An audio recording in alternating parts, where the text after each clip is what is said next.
L'Afrique, un continent d'opportunités et sa jeunesse bien plus qu'un trésor. Bonjour à tous et soyez les bienvenus dans ce nouveau numéro de Mediap. Les membres du jury avaient du pain sur la planche. La 5e édition du concours Acte ton futur organisé par la French Tech Maroc s'est tenue la semaine dernière à Rabat. Les solutions développées et présentées par les élèves ont porté sur la travel tech et ils ont rivalisé d'ingéniosité, de talent mais aussi de créativité pour redéfinir le smart tourisme. La ministre marocaine de la transition numérique et de la réforme de l'administration était la marraine de cette 5e édition. Le Grand Prix a été décerné aux élèves du lycée Mohamed VI d'excellence de Ben Guerir pour leur projet Escapade, une solution de sanitaire public connecté visant à améliorer l'accueil des touristes et renforcer la qualité des infrastructures dans les lieux touristiques. Et William Simonsli est le président de la French Tech Maroc. Il est en direct de Casablanca avec nous. William Simonsli, bonjour et merci d'avoir accepté notre invitation. Bonjour, merci pour votre invitation. Alors, je le disais, la 5e édition du concours Acte ton futur s'est tenue la semaine dernière. Que pouvons-nous en retenir? Peut-on parler d'une belle réussite autour de la Travel Tech? Oui, tout à fait. Nous pouvons parler d'un succès même.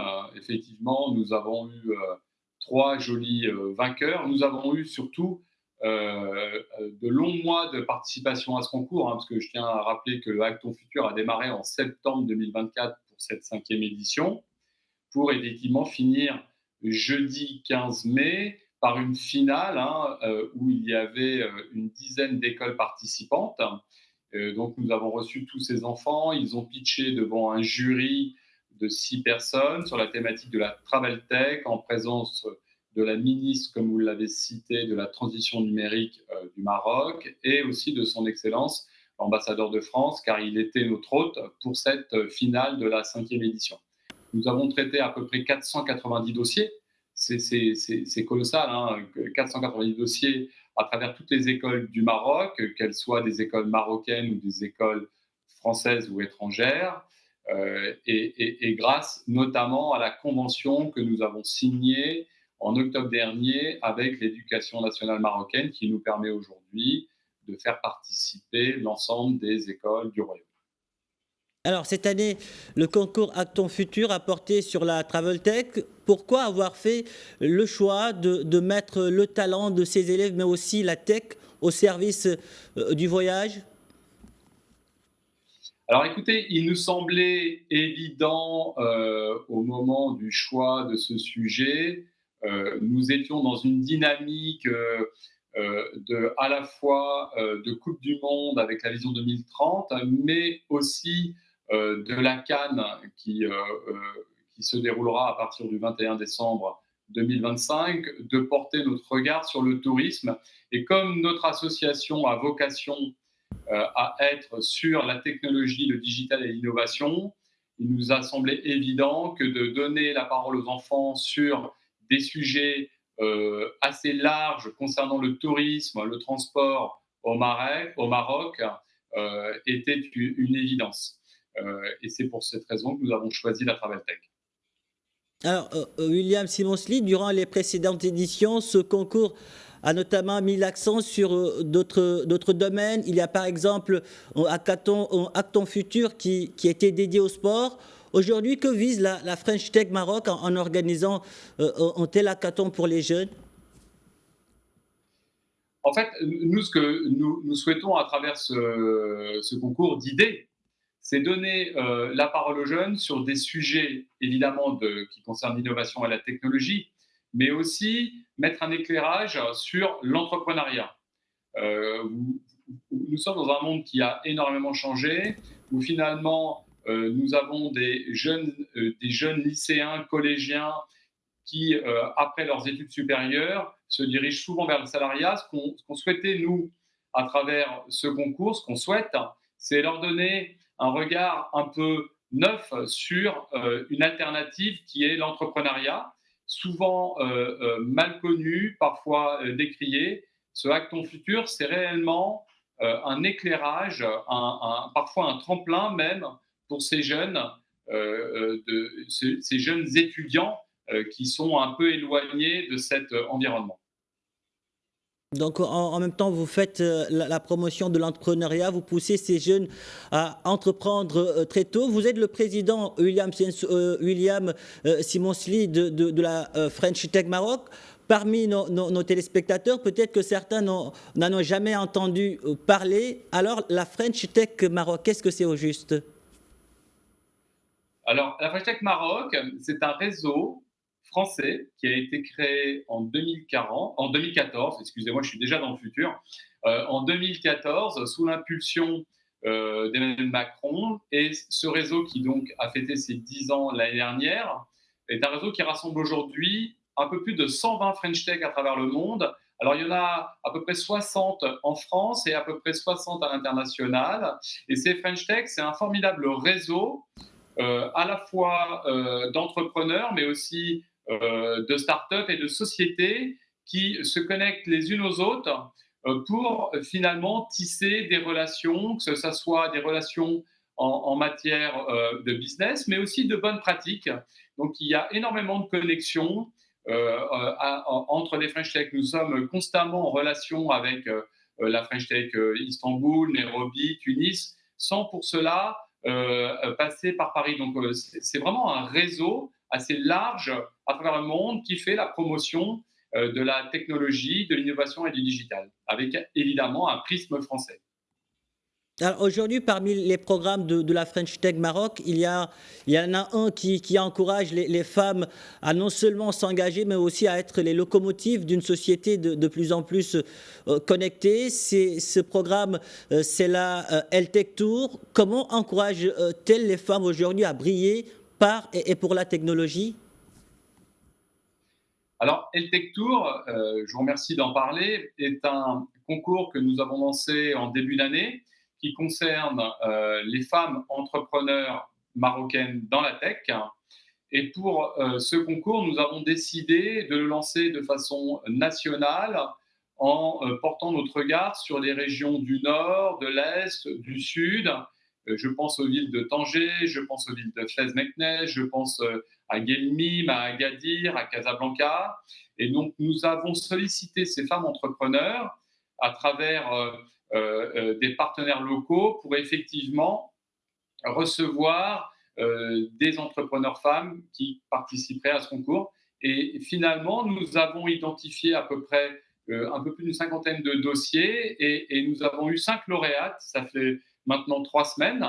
Et ces 5 lauréates partiront mi-juin pour une semaine en France, tout frais payé par la French Tech Maroc, faire une tournée en France. Elles vont visiter non seulement des French Tech, je pense à la French Tech Bordeaux et à la French Tech d'Angers et de Nantes, mais aussi elles visiteront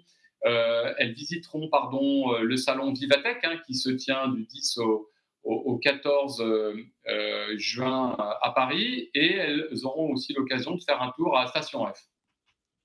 Alors, j'ai eu à identifier quelques femmes que j'ai eu à inviter ici. Il y a par exemple la fondatrice de Citizen, qui permet aujourd'hui de mieux découvrir Casablanca. Alors dites-nous aujourd'hui sur quoi vous vous êtes basé pour sélectionner ces femmes. Alors, les critères étaient assez simples, je vous l'ai dit déjà, être une femme dans la tech au Maroc.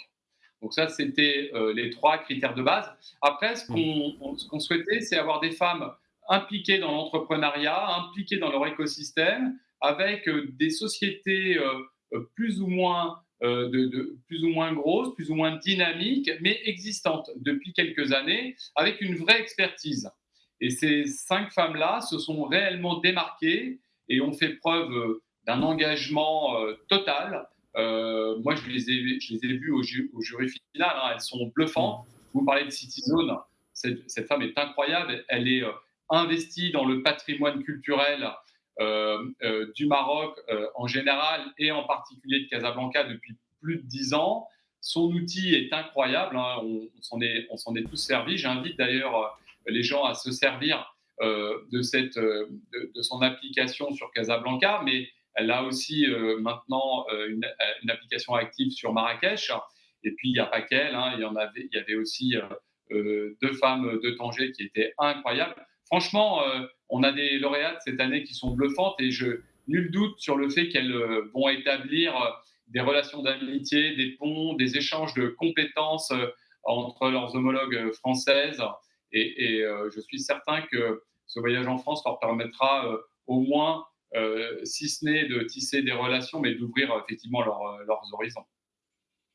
Alors, William Simonsli, des fois, il y a des Marocains résidant à l'étranger, précisément en France, qui souhaitent venir investir dans le royaume en lançant leur start-up tech. Aujourd'hui, au sein de votre organisation, qu'est-ce qui est prévu pour ces personnes? Alors écoutez, je vais vous dire, ce qui est prévu, c'est un bon accueil. Pour être tout à fait clair, je ne vous ai pas parlé de la French Tech Maroc dans son cœur, hein. Nous sommes une dizaine dans cette association de grands Marocains à travailler et nous avons dans notre board une jeune femme qui est elle-même marocaine résidente à l'étranger, qui est arrivée au Maroc il y a un petit peu plus de 5-6 ans et qui, pour ne pas la citer, Leïla, est une des chevries ouvrières coordonnatrices des projets que nous lançons. Et pour d'autres, eh ben, là aussi, nous avons deux techs. Je pense notamment à la PropTech, dans laquelle nous avons quelques participants qui viennent de France, mais pas que, et qui sont des MRE avec le souhait, et je pense là à Wafa, qui est installé maintenant au Maroc depuis une dizaine d'années, de vraiment revenir au pays et de faire valoir son expertise, et puis surtout de grandir à travers les rencontres qu'elle fait, non seulement à la PropTech, mais aussi dans ces sujets du quotidien qui l'occupent, à savoir la performance énergétique des bâtiments. Alors, William Simonsli, il ne nous reste que quelques secondes. Une dernière question. Quel regard portez-vous aujourd'hui sur l'écosystème tech au Maroc? Très rapidement. Alors, c'est un écosystème très dynamique, hein. Nous voyons énormément de dossiers. Je vous disais, le Hackathon Futur était un moment assez incroyable, hein. Nous voyons à quel point la jeunesse marocaine n'est pas que et ne manque pas d'ingéniosité. Nous voyons énormément de start-up, de jeunes Marocains ou de jeunes subsahariens venir à la rencontre de grandes entreprises lors des événements que nous faisons. Donc, franchement, il suffit de regarder aujourd'hui les technoparcs, hein, ils sont pleins. Le projet lancé de Valley Tech autour de Casablanca. Donc, franchement, on a un écosystème qui est très dynamique. Évidemment, il est naissant avec une volonté aujourd'hui de rattraper ce qui existe à travers le monde, notamment sur des solutions qui viendraient aider le quotidien de chacun, mais aussi des solutions B2B. Franchement, Merci. on a, je pense, devant nous de belles années. On a devant nous de belles années. William Simonsli, merci pour toutes ces précisions. Merci d'avoir répondu à nos questions. À bientôt. Voilà qui referme ce numéro de Mediap. Merci de l'avoir suivi. Un grand merci aux équipes techniques et rédactionnelles ayant contribué à sa réalisation. Où que vous soyez, prenez soin de vous et allez jusqu'au bout de vos rêves. N'abandonnez jamais.